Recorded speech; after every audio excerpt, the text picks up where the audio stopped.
Ambati Silks, Kanchipuram Saree Store, now in Vijayawada. Exclusive Pattu Sarees, Salwas and Lehengas.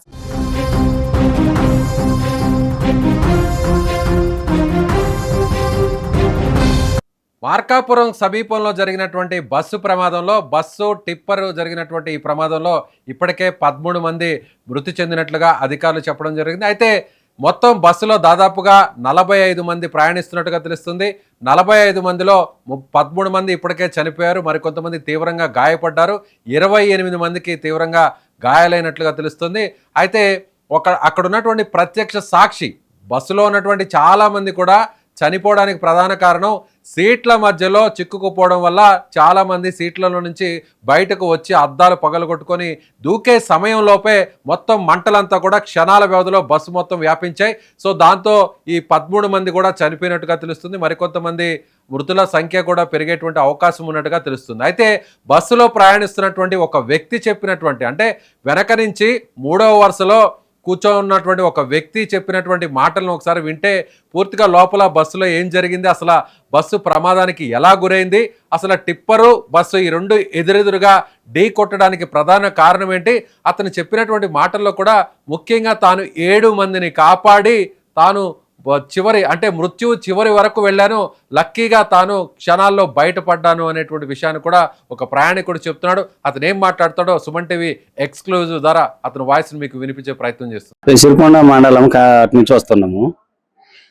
ఈ Harikrishna travels బండి అది positive అక్కడి నుంచి బాగానే అవుతుంది, కానీ ఎక్కడన్నా కన్ఫ్యూజ్గా బండి తోలినట్టు కానీ ఏమీ అయితే లేదు. కొంచెం బండి స్టార్టింగ్లో సిరికొండలో మేము ఎక్కేటప్పుడు కూడా కొంచెం స్టార్టింగ్ ప్రాబ్లం కొంచెం చూపించింది.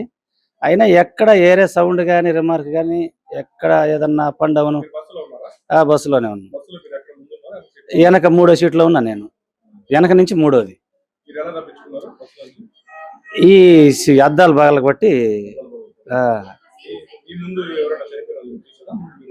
బస్సులు ఫుల్గా ఉన్నా సార్, ఫుల్గా ఉన్నారు. నేను ఒక 7-8 మంది దాకా తలకాయలు ఎలబెట్టిన అందరూ కాళ్ళు పట్టుకుని ఎట్టేసిన బయటికి.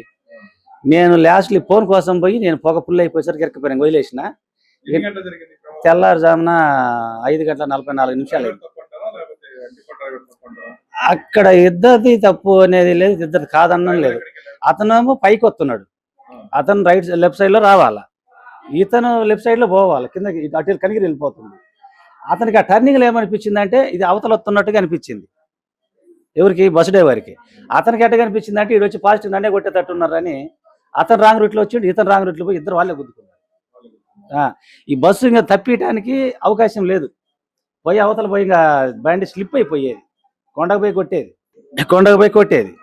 ఇంకా వీళ్ళిద్దరు అటు పోకుండా ఇద్దరు బ్రేకులు కొట్టుకొని ఇద్దరు పోయి కొట్టుకోరు. అది కింద ఎమ్మటే బండి ఇంజిన్ ఇక్కడ ఈ బండిలో స్లిప్ అయి పడ్డారు కదా ఒకళ్ళ మీద ఒకళ్ళు. అప్పుడు సీట్లలో అయితే అప్పుడు ఆ దెబ్బ బింది కనిపించలేదు, కానీ ఇప్పుడు గుండెల్లో నొప్పి ఇక్కడ మెడ ఎస్ బస్సులో ప్రయాణిస్తున్నటువంటి ప్రత్యక్ష సాక్షి చెప్తున్న దాని ప్రకారం, అంటే ఒక ప్రయాణికుడు, అతను బస్సు వెనక నుంచి 3వ లైన్లో కూర్చోన్నటువంటి ప్రయాణికుడు సరిగ్గా ఎప్పుడైతే ప్రమాదం జరిగినటువంటి సమయంలో వెంటనే అక్కడ ఉన్నటువంటి విండోకి సంబంధించినటువంటి అద్దాలన్నింటినీ కూడా పగలగొట్టడం జరిగింది. అప్పటికే చాలామంది ప్రయాణికులు ఎవరైతే పెద్దవారు మహిళలు ఉన్నారో వాళ్ళని కాపాడడం కోసం వాళ్ళందరూ కూడా బాడీ మొత్తం అంటే తలలు బయటకు పెట్టి దూకేటువంటి క్రమంలో చాలా ఇబ్బంది పడ్డారు. దూకలేనటువంటి పరిస్థితుల్లో తానే స్వయంగా ఒక 7 నుంచి 8 మంది వరకు కూడా నేరుగా తాను నెట్టివేసి ఆ 7 నుంచి 8 మంది ప్రాణాలను కూడా కాపాడాను. అయితే తన మొబైల్ కోసం మళ్ళీ నేను మొబైల్ను వెతుక్కునేందుకు సీటు వద్దకు వచ్చాను, వెంటనే ఒక్కసారిగా పొగ వచ్చేసింది, కనిపించలేదు, లక్కీగా నన్ను కూడా వేరొకరు కాపాడారు అంటూ ఆయన చెప్పినటువంటి మాట. అయితే బస్సు ప్రమాదానికి గల కారణాలు ఏంటి, ఎదురెదురుగా బస్సు టిప్పర్ ఎలా ఢీకొట్టాయి, సో ఎవరి మార్గంలో వాళ్ళు, ఎవరు వెళ్లాల్సినటువంటి ఆ రూట్లో వాళ్ళు వెళ్ళుంటే ఈ ప్రమాదం జరగకపోయిందా ఉండేదే.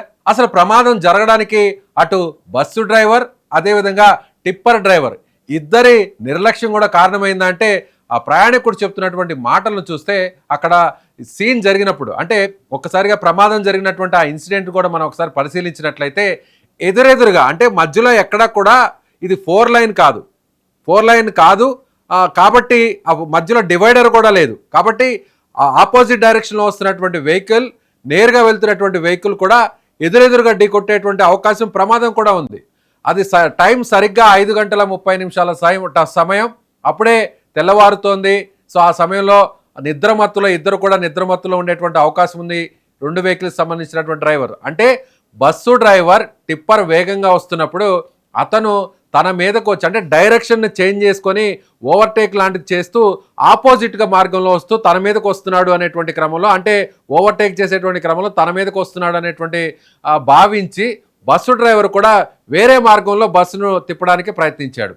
సో ఇద్దరు కూడా కన్ఫ్యూజ్ అవడం వల్ల కూడా ఈ ప్రమాదానికి కారణమైంది. అయితే బస్సుని ముందుగానే అలర్ట్ అయినటువంటి డ్రైవర్ వేరే మార్గంలో ఇంకో డైరెక్షన్లో తిప్పడానికి ప్రయత్నించినప్పటికీ అక్కడ పక్కన ఒక పెద్ద కొండ కూడా ఉంది. సో విజువల్స్లో కూడా మనం ఒకసారి చూడవచ్చు. అక్కడ ప్రమాదానికి సంబంధించినటువంటి దట్టమైన పొగంతా కూడా వ్యాపించింది. ఎస్, ఆ కొండ కూడా ఢీ కొట్టేటువంటి అవకాశం ఉంది. సో ఒకవేళ ఆ బారికేడ్స్ని ఢీ కొట్టిన తర్వాత ఆ కొండని ఢీ కొట్టుంటే మరింత పెద్ద ప్రమాదం జరిగిండేది. అందులో అక్కడ లోయ లాంటిది కూడా ఉంది అనేది ఆ ప్రయాణికుడు చెప్తున్నటువంటి మాట. అంటే సరిగ్గా ఇద్దరు రాంగ్ డైరెక్షన్లోకి రావడం, అటు టిప్పర్ కానీ బస్సు కానీ ఇద్దరు కూడా వేరు రాంగ్ డైరెక్షన్లోకి రావడం వల్ల ఈ ప్రమాదం జరిగింది. అప్పటికి ఇద్దరు కూడా బస్సు టిప్పర్ దగ్గరకు వచ్చిన సమయంలో బ్రేకులు వేశారు. బ్రేకులు వేసినప్పటికీ కూడా సో బస్సు కానీ టిప్పర్ కానీ కంట్రోల్ కాలేకపోయింది. అప్పుడు వెంటనే 2 వాహనాలు కూడా ఢీ కొట్టాయి. సో బాగా ఫుల్గా లోడ్తో ఉన్నటువంటి కంకర్ లోడ్తో ఉన్నటువంటి టిప్పర్ ఒక్కసారిగా పక్కకు ఒరిగిపోయింది, బోల్తా పడింది.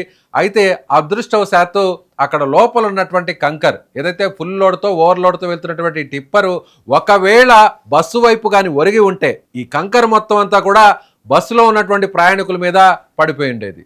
టన్నుల కొద్దీ ఉన్నటువంటి కంకర్ ఒకవేళ బస్సులో కూర్చొని ఉన్నటువంటి ప్రయాణికుల మీద పడిపోయి ఉంటే ఇంకెంతమంది ప్రాణాలు కోల్పోయారో కూడా మనం అర్థం చేసుకోవచ్చు. సరిగ్గా ఇలాంటి ఘటనే హైదరాబాద్కు సమీపంలోని ఇటీవల కొన్ని నెలల కిందట చేవళ్ల దగ్గర కూడా ఇలాంటి ప్రమాదమే జరిగింది. ఆర్టీసీ బస్సు అదేవిధంగా కంకర్ లోడ్తో వెళ్తున్నటువంటి టిప్పరు 2 కూడా ఢీ కొట్టడంతో ఎక్కువ మంది దాదాపుగా 19 మంది చనిపోవడం జరిగింది. ఈ చనిపోవడానికి కారణం ప్రధానంగా బస్సు అలాగే టిప్పరు 2 ఢీ కొట్టడం కంటే కూడా సో దాని ద్వారా జరిగినటువంటి గాయాలతో చనిపోయిన దానికంటే కూడా లోపల ఉన్నటువంటి కంకరు ఒక్కసారిగా బస్సులో కూర్చొని ఉన్నటువంటి ప్రయాణికుల మీద పడిపోవడంతో ఊపిరాడక కదలలేక వారందరూ కూడా కంకర్లో కూరుకుపోయి చనిపోయినటువంటి పరిస్థితి. అయితే ఇప్పుడు జరిగినటువంటి ఈ ప్రమాదంలో ఈ ఇన్సిడెంట్లో మార్కాపురం దగ్గర జరిగినటువంటి ఈ ఇన్సిడెంట్లో మాత్రం కంకర బస్సు వైపు పడకుండా బస్సుకు ఇటువైపుగా పడిపోయినటువంటి పరిస్థితి మనకి ఉంది. కాబట్టి కొత్త వరకు అదృష్టవశాత్తు ఎక్కువ మంది ప్రాణాలు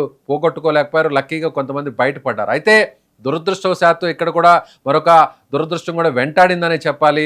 అక్కడ బస్సు టిప్పర్ ఢీ కొట్టుకున్న వెంటనే ఆ టిప్పర్కి సంబంధించినటువంటి ఆయిల్ ట్యాంకర్లో నుంచి ఒక్కసారిగా మంటలు వ్యాపించాయి. మంటలు అంటుకుని ఆ తర్వాత బస్సు వరకు కూడా వ్యాపించడంతో ముందు భాగం అంతా కూడా పూర్తిగా కాలిపోయింది. ఆ తర్వాత బస్సులో ఉన్నటువంటి డీజిల్ ట్యాంకర్ కూడా కాలిపోవడంతో ఒక్కసారిగా క్షణాల వ్యవధిలోనే మొత్తం నిద్రపోతున్నటువంటి ప్రయాణికులందరూ కూడా ఏం జరిగిందో తెలుసుకునేటువంటి లోపలే ఒక్కసారిగా మృత్యు కూపంలోకి వీరందరూ కూడా జారుకున్నారు. అందులో కొంతమంది మహిళలు ఉన్నారు, పసికందులు ఉన్నారు, 5 ఏళ్ల బాలుడు ఉన్నారు, పాప ఉంది. సో ఇలా చాలామంది మహిళలు ఒకే కుటుంబానికి సంబంధించినటువంటి 3 ఉన్నారు. కొన్ని చోట్ల తల్లి కొడుకును కాపాడింది, తల్లి మాత్రం చనిపోయినటువంటి పరిస్థితి. కొన్ని లైన్స్లో ఆ సీట్స్లో ఉన్నటువంటి ఆ ఇన్సిడెంట్స్ని ఒకసారి చూస్తే తల్లి ఎలాగైనా సరే తన కొడుకును కాపాడాలని యువకుడిగా ఉన్నటువంటి ఆ యువకుడిని బస్సులో నుంచి ముందు తోసేసి ఆ తర్వాత తల్లి చనిపోయినటువంటి పరిస్థితి కూడా తెలుస్తుంది. మొత్తం మీద ఒక వ్యక్తి 7 మందిని ప్రాణాలని కాపాడాడు. ఆ ప్రయాణికుడు 7 మందిని కాపాడి చివరకు తాను కూడా ఇక మంటల్లో చిక్కుకుపోయాను, ఇక మొత్తం తాను కూడా చనిపోయేటువంటి అవకాశం ఉంది అనుకునేటువంటి తరుణంలో అదృష్టవశాత్తు ఆ ప్రయాణికుడు కూడా లక్కీగా ప్రాణాలతో బయటపడ్డాడు. ప్రస్తుతం హాస్పిటల్లో చికిత్స పొందుతున్నటువంటి ఆ వ్యక్తి బస్సు వెనక వరుస నుంచి 3వ సీట్లో కూర్చొని ఉన్నాడు. సో అతను చెప్తున్నటువంటి దాని ప్రకారం చూస్తే ఇద్దరు డ్రైవర్ల నిర్లక్ష్యమే ఈ ప్రమాదానికి ప్రధాన కారణంగా తెలుస్తోంది.